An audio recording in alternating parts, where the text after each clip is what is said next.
a gente tem informações de que a Agência de Segurança de Israel, o Shin Bet, agora traz à tona um novo relatório avaliando seus próprios fracassos em prevenir o massacre de 7 de outubro.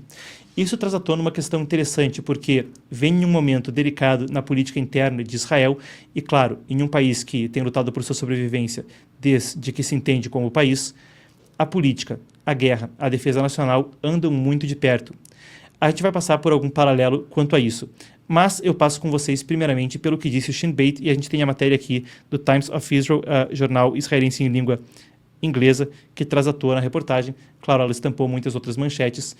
E vamos lá então com o que diz o relatório do Shin Bet, essa agência de segurança e inteligência, então, quanto a o que poderia ter sido feito melhor para prevenir um massacre como o do 7 de outubro. Como eu disse, tem desdobramentos políticos e passaremos também por isso. As principais falhas apontadas são, leio aqui das minhas notas, mal entendido sobre as intenções do Hamas antes e na véspera do ataque, subestimação das capacidades militares do Hamas, permitindo que o grupo construísse um exército considerável, falha em reconhecer o impacto do ataque na dissuasão israelense. O relatório destaca que a avaliação inicial era de que o Hamas estava tentando intensificar a situação na Cisjordânia sem interesse em agir na faixa de Gaza.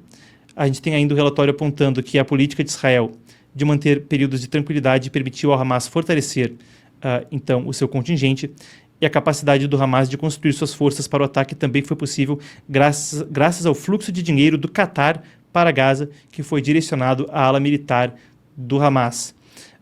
A gente lembra, não é de hoje, que Doha e o Catar têm algum tipo de ligação com o Hamas. Muitos dos líderes do Hamas, alguns dos quais foram eliminados ao longo do conflito, moravam mesmo, então, no outro país árabe, o Catar. Muita gente também criticou a Al Jazeera por ter uma cobertura em língua inglesa com muita simpatia ao Hamas, e são algumas das acusações que vêm à tona. Historicamente, o Catar tem essa ligação, então, com a faixa de Gaza e também de envio de auxílio humanitário. Vale a pena a gente destacar que, enquanto essa reportagem vinha à tona, depois que o Shin Bet publicou esse relatório, Doha, o governo do Catar, já retalhou, ou pelo menos deu declarações muito fortes de que achava aquilo uma história alucinada, uma história inverídica, de que eles teriam financiado o Hamas para o ataque do 7 de outubro. Veio então uma condenação do Catar retrucando a isso. Vale a pena a gente destacar que isso ocorre também quando há outras investigações em publicação em curso, vem após as investigações das IDF, as Forças de Defesa de Israel, sobre o que poderia ter sido feito para prevenir o ataque. E também vem em meio a um contexto que passa pela política israelense. Hoje pela manhã houve uma mudança no comando das Forças de Defesa. Eyal Zamir assumiu como chefe do Estado-Maior e prometeu conduzir o exército à vitória e garantir o retorno de todos os reféns que estão em Gaza. Era a terceira vez que Netanyahu recomendava, então, Zamir para o cargo. Ao passar o comando para o novo chefe do Estado-Maior, o Herzi Halevi, que estava no cargo desde 2023, pediu a abertura de mais investigações sobre as falhas de segurança. E há debates quanto a isso mesmo, quanto à posição de Netanyahu. E, claro, muita gente diz que há temores de que isso possa, de alguma forma, afetar a estabilidade do seu governo ou o apoio popular. O Herzi Halevi, então, ao sair do cargo, disse o seguinte: a criação de uma comissão estatal de inquérito é necessária e vital, não para encontrar culpados, mas, antes de tudo, para chegar à raiz dos problemas e permitir correções. Algumas pessoas disseram que isso poderia ser uma provocação ao Netanyahu. Aqui a gente evita entrar nesse tipo de questão de especulação. Entretanto, visando manter o público bem informado, além dessa informação, vale a pena a gente fazer uma retrospectiva histórica e que tem sido constantemente feita desde o início do conflito e que ajuda o público a ter a percepção dessa notícia através das lentes da história e com uma perspectiva sobre a relação entre segurança nacional e política dentro de Israel. Para isso, a gente resgata a imagem que vocês veem agora ao meu lado, é de Golda Meir, e isso foi em meio à guerra do Yom Kippur. Lá atrás, em 1973, Israel lutava uma das guerras que foi crítica no século passado e muita gente discute uma das que pode mais ter influenciado o cenário da geopolítica no Oriente Médio naquela reta final do século XX. Golda Meir também recebia relatos de que poderia haver um ataque vindo do Egito e simultaneamente da Síria, fatidicamente naquela reta final de 1973. Entretanto, as informações que vinham dos Estados Unidos pelo então secretário de Estado do presidente Nixon, o Henry Kissinger, diziam que eles precisavam de mais tempo para negociar com o Egito, que havia conversas para impedir que eventualmente houvesse um ataque.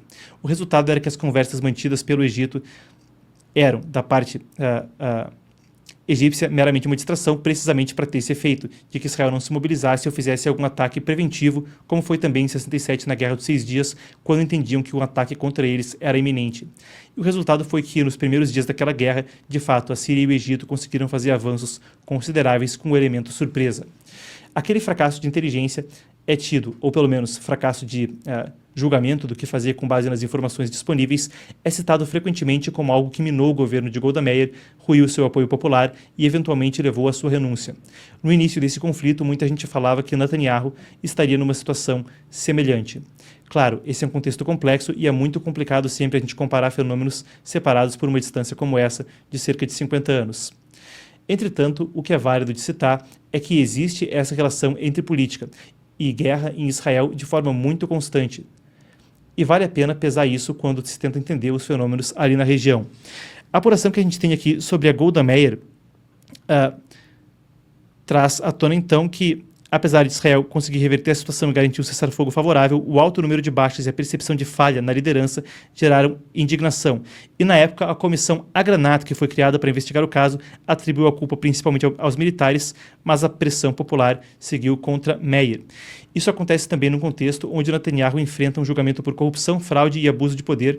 São 3 casos distintos, na verdade, mas se iniciando em 2020, após investigações da polícia israelense e pelo procurador-geral do país. Ele é acusado de aceitar subornos e oferecer favores a empresários em troca de benefícios pessoais, incluindo no setor de mídia, de cobertura favorável a ele.